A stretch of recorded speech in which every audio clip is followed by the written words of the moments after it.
Hey everybody, welcome to Photo Blue. And today on Photo Blue I thought I'd show you how to use sky replacement on Adobe Photoshop. Alright, I picked this photograph for a reason, and that's because of this antenna up here. And this antenna is going to show us what type of artifacts that we have to look out for when we do sky replacement. The ultimate candidate for sky replacement, or one of the things to look for in an ultimate candidate, would be something that had less detail along the horizon, like fine detail like branches, and a lot of detail like this antenna can cause some problems in the process.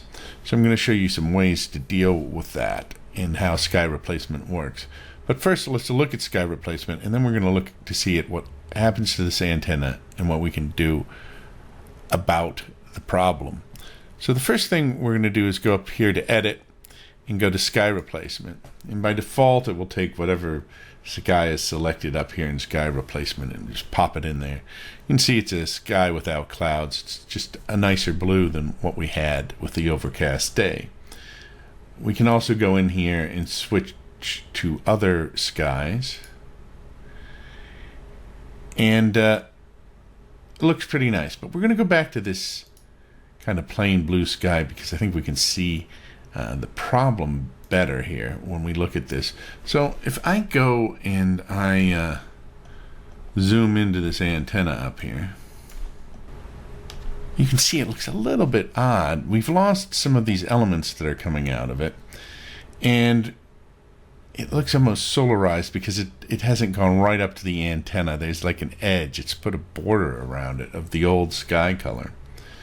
And if we click off preview, we can see what it looked like originally. And we'll click preview back on again. We can actually use edge shift to adjust things slightly here, where we could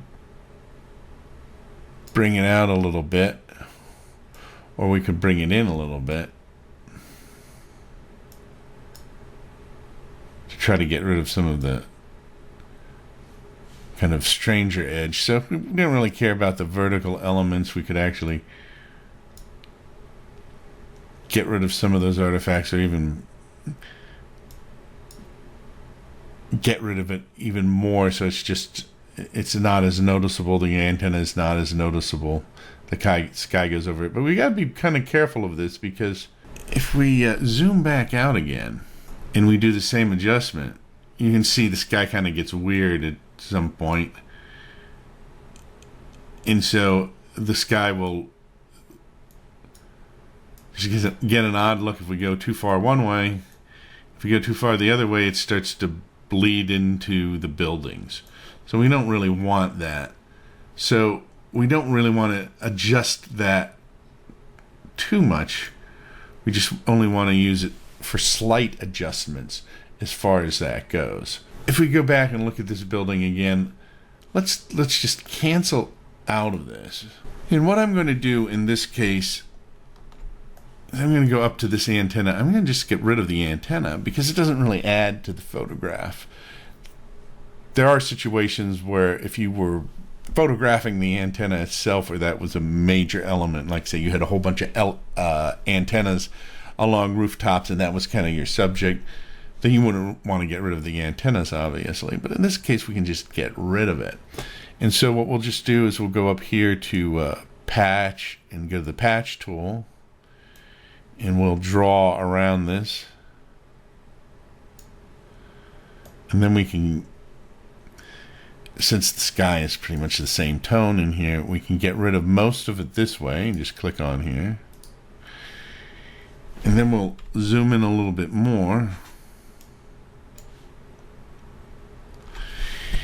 And then we'll go up here to the healing brush tool.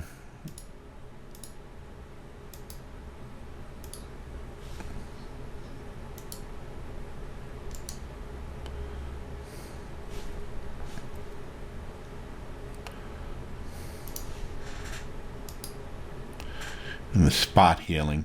And we'll just cut it off right there. Let me see if I can get a little bit closer. Alright, so we can just cut it off there. So we can get rid of the antenna. And so pretty much problem gone. But you want to look out for things like that. And before you do the sky replacement, anything like that you can get rid of that doesn't add to the photograph, you may want to go ahead and touch that out first. So we've got rid of that. And so let's go back to the sky replacement now. So if we go back up here to edit in sky replacement, we can pretty much pick any sort of sky that we want in here, which is really nice.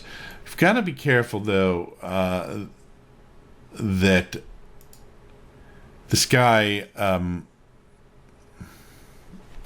blends in with the picture correctly. Because of the lighting in this, actually, a lot of different things, even this sky kind of works with this, because there are no harsh shadows here. So it's like, for instance, you don't want shadows that are going to go against the lighting. Since this is backlit, we can even do kind of a sunset sky background.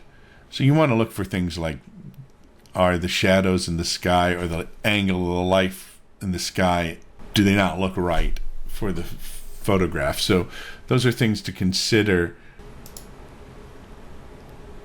Otherwise, you can do a range of different things depending on the shadowing. And you also don't want it to look like a bright sky when you're taking a cloudy picture, or if you took a picture on a cloudy day, you don't want to put a bright sky in where it looks really sunny and there's no shadows. So one thing to look at is the shadows to match things. In certain circumstances like this one, even though it's on an overcast day that it was taken, because it's kind of backlit a little bit, and because of the angle of the way the light's coming at it, you can get away with a little bit more.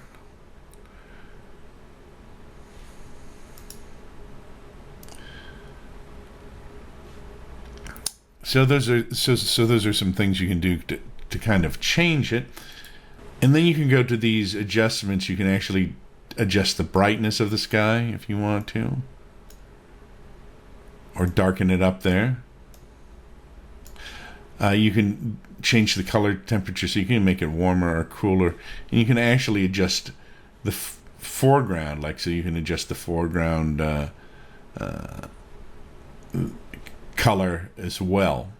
All right, so let's say this is where we want this photograph to be. Down here at the bottom it says output. We can output it all. We can just duplicate the layer if we just want to duplicate layer with all the adjustments the way it is, or we can add new layers. And the nice thing about the new layers adjustment, if we do that, is it adds all of these layers, and all of the masks and all of the adjustments that it made that from what you asked it to do are here, and you can go back later and fine-tune them if you want to. For example, if we just hit Alt and hit the mask here, we can look at what the mask is like, and we can actually take a brush and adjust back into that if we want to. So that gives you a lot of flexibility as far as that goes.